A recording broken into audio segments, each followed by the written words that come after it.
how to navigate this battlefield, we're going straight to the source. We'll be looking at Gitamrit, which is this beautiful Hindi poetic adaptation of the Bhagavad Gita by B.R. Dixit. Specifically, we're zeroing in on chapter 3, which is titled Karma Yoga. We're going to decode the exact verses to pull out a super practical strategy for modern living, because the insights from this ancient poetry, they absolutely apply to a high-stakes corporate boardroom or even just a chaotic kitchen on a Tuesday night, just as much as they apply to an ancient chariot. But before we actually unpack those verses, let's get crystal clear on our core concept. What exactly is karma yoga? Well, it's the yoga of action. It's the spiritual discipline of performing your prescribed duties without being attached to the outcome. Now listen, this does not mean you give up your ambition. Not at all. It's actually about fundamentally changing your psychological relationship with the results of your hard work. Think about it. When you detach your ego from the final result, you free up so much mental bandwidth. Instead of wasting energy worrying, you can pour 100% of yourself into simply executing the task at hand. All right, moving into part 1, the battlefield of doubt and the paralysis of overthinking. Looking at the opening verses here, the raw emotion is just striking. Arjuna is in sheer agony. He's asking what seems like a totally logical question. If having inner wisdom and knowledge is superior, then why on earth do I have to engage in this terrible physical action?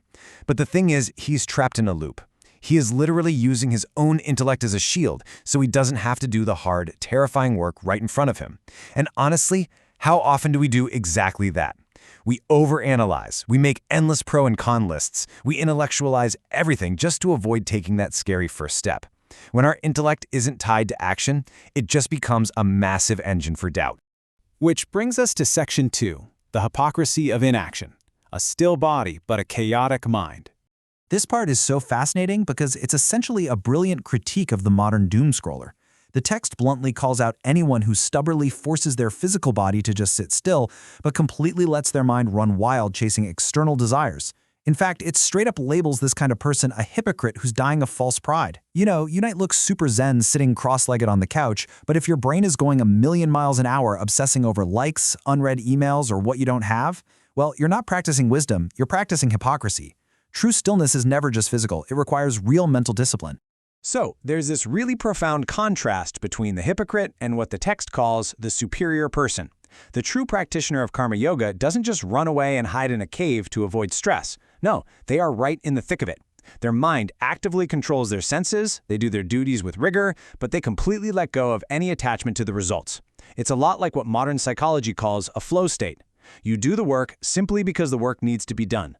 You are totally absorbed in the present moment rather than being paralyzed by worrying about the future reward. Let's look at section 3, the superiority of unattached action and finding happiness in duty. The text leaves absolutely zero room for debate here.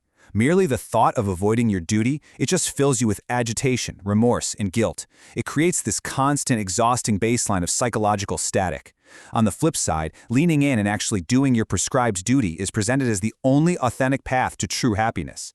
And let's be real, on a purely practical level, there is absolutely no survival without action.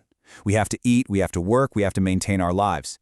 Inaction isn't just unspiritual, it is biologically impossible. To exist is to act. So the real choice we have is, do we act with anxiety or do we act with purpose? That brings us to section 4, the necessity of duty and acting for the divine. Okay, so we know we have to act to survive, but here's the massive breakthrough mechanism the text gives us. Act with total non-attachment by dedicating the work to something higher.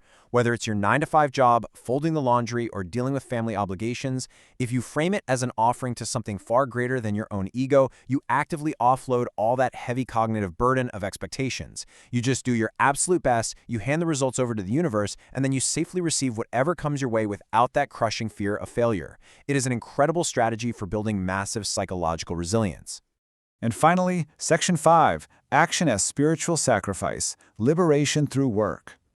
When you start treating your required, everyday ditties as a spiritual sacrifice, it fundamentally changes the very nature of work itself.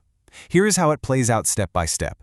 First, you perform the action as a sacrifice. This pleases the divine.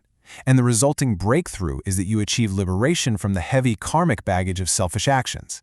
You know, all that guilt, the greed, the constant measuring of your self-worth based on your output, it all drops away. And finally, you become filled with clarity and light. Your daily struggles literally become the engine of your own liberation, rather than the source of your stress, simply because you're doing them with an unattached, focused mind. The battlefield of Kurukshetra isn't just an old story. It's your inbox, it's your relationships, and it's your daily life. Every single day, we stand on the edge of our own battles, weighing our fears against our duties. So here's the question I want to leave you with today. How will you apply unattached action to your own battlefield? How can you stop obsessing over the fruits of your labor right now and instead find real peace just by executing your duties with a clear, focused mind? Take this wisdom, step boldly onto your battlefield, and just do the work. Thanks for exploring this with us, and I'll catch you next time.